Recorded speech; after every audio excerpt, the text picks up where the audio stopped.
Washington mornings on the Mall. 105.9 FM. And AM 630. WMAL. 8:07 on WMAL, where Washington comes to talk. Brian Wilson, Larry O'Connor. We'll be joined at 8:37 by Katie Pavlich. Now, she wrote the definitive book on Fast and Furious, and of late she's had a lot to say about the administration's efforts on gun control. She'll join us again at 8:37.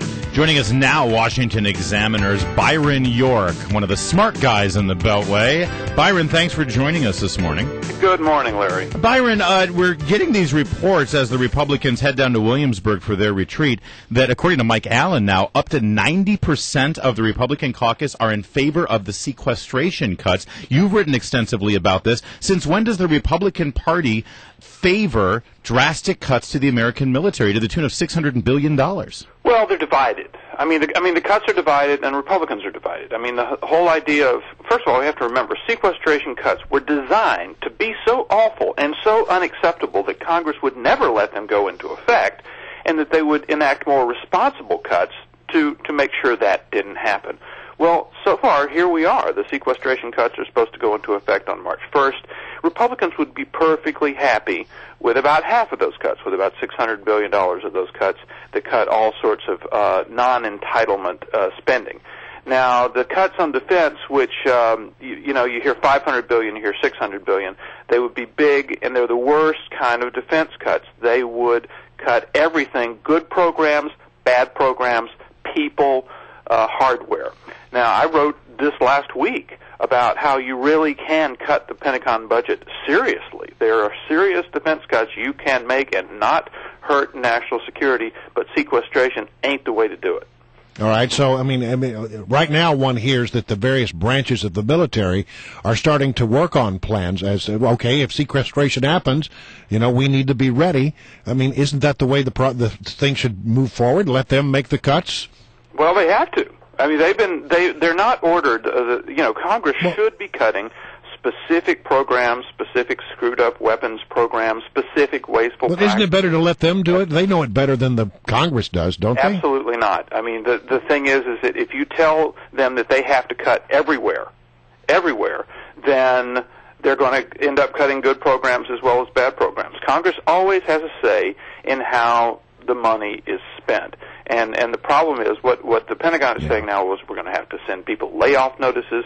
We're going to have to do all this stuff. That sort of stuff should not be happening if Congress had specified smart defense cuts. Byron, the President's press conference the other day, we could have done all 4 hours yesterday on various sound bites from this thing, the grandstanding with regard to the debt ceiling. Here's what he had to say specifically targeting the Republicans. They will not collect a ransom in exchange for not crashing the American economy. The financial well-being of the American people is not leverage to be used. The full faith and credit of the United States of America is not a bargaining chip. Now, as was pointed out by your colleague, Major Garrett, the President himself once voted to not raise the debt ceiling when he was a senator, and he also used to be very much against deficits. And you've written about that in your latest column. What happened to this guy? I don't know. You go back to 2006. It was the only time there was a debt ceiling increase while Obama was a senator. And Democrats were in the minority, okay, so they could not have stopped a debt ceiling increase even if they'd all wanted to. But President Obama, then Senator Obama, stood up in March 2006 and didn't just vote against increasing the debt ceiling. By the way, he was increasing it to $8.9 trillion. Oh, those were the days. 16, it seems like long ago and far away. But he did not just vote against it. He gave a very cogent and compelling case about what deficit spending does to the United States. It eats up money that should be spent on education or infrastructure. Instead, that money is spent on interest. It makes us beholden to foreign countries that we borrow the money from, that we shouldn't, that may not have our best interest in mind. And for that reason, he voted against deficit spending. Raising the debt ceiling. I should say, the other people who voted against it, Vice President Joe Biden, who was in the Senate, the entire Senate Democratic leadership, Harry Reid, Dick Durbin, Charles Schumer, Patty Murray, they all voted against Isn't that funny? the debt ceiling. And let me ask you this question, because we are the seat of federal power. This is Washington, D.C. This is a town full of federal workers. And what a lot of people want to know right now is, while Congress and the administration are fighting over this, will the government be shut down even for a short while? What do you think? It could definitely happen. I think so too. You know, we're hearing Republicans talk about some sort of priorities bill, because they were alarmed when President Obama in this news conference, and you're right, he really just came out swinging in that thing, when he talked about, well, Social Security checks might not be delivered, military payments may not be made, our people in uniform may not get their paychecks, all this kind of stuff, these nightmare scenarios.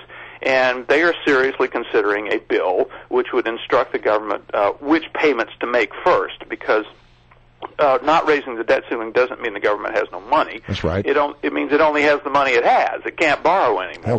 What a concept! But it's a great idea. It's a great strategy, Byron. I've heard that Senator Toomey from Pennsylvania is the one who's going to craft this legislation that says exactly what the priorities are if, in fact, they move toward that not raising the debt ceiling. They wouldn't be necessarily a full-on shutdown, and that takes that out of the president's quiver, as it were. But also, you have to remember the government is spending 40 cents out of every dollar it spends is borrowed. So there would be really, really big cuts in spending, and it would be we'd go from 60 to 0 immediately.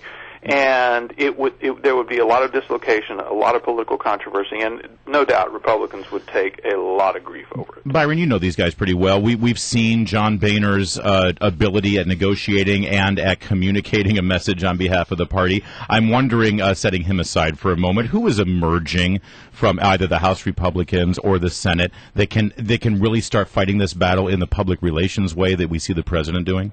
I don't think anybody has emerged in a public relations way. I mean, do you? I don't see anybody who's come out. Rand Paul. I'll be honest. Rand Paul is the one that always gets my attention. Well, he gets attention, but I do not think that the Republican Party views Rand Paul as someone who expresses a majority opinion in America. I think he's a valuable part of the Republican coalition in the Senate, of the conference in the Senate, but probably not a national spokesman, even though he may run for president and he may get significant support. So I don't think anybody has emerged, and the reason they haven't emerged is because they're all divided. There's been nobody who can come together, who can bring Republicans together, even on raising the debt ceiling, because you got to remember there are Republicans who think this would be disastrous for the Republican Party if they push past the debt ceiling. Well, very quickly, guns. The president's going to talk about guns today, surrounded by little children. Oh, boy. You know, and the interesting thing, the White House is putting out this spin. You know, these are the most significant gun control initiatives since 1968, after the assassinations of Martin Luther King and Bobby Kennedy. And, you know, gun violence just skyrocketed in the country in the decades after 1968. It didn't start to go down until, the 1990s, I guess. But he's going to do this. New York State just passed a very, very stringent gun control law focusing on guns, and we learned today that focusing on rifles, we learned today that rifles killed 5 people in New York State in 2011. So there's going to be a lot of talk about a lot of proposals that probably won't do much good. Byron York, Chief Political Correspondent for Washington Examiner. Thanks for joining. Don't be a stranger. We love you here on WMAL, where Washington comes Happy to talk. Be here. Thank you.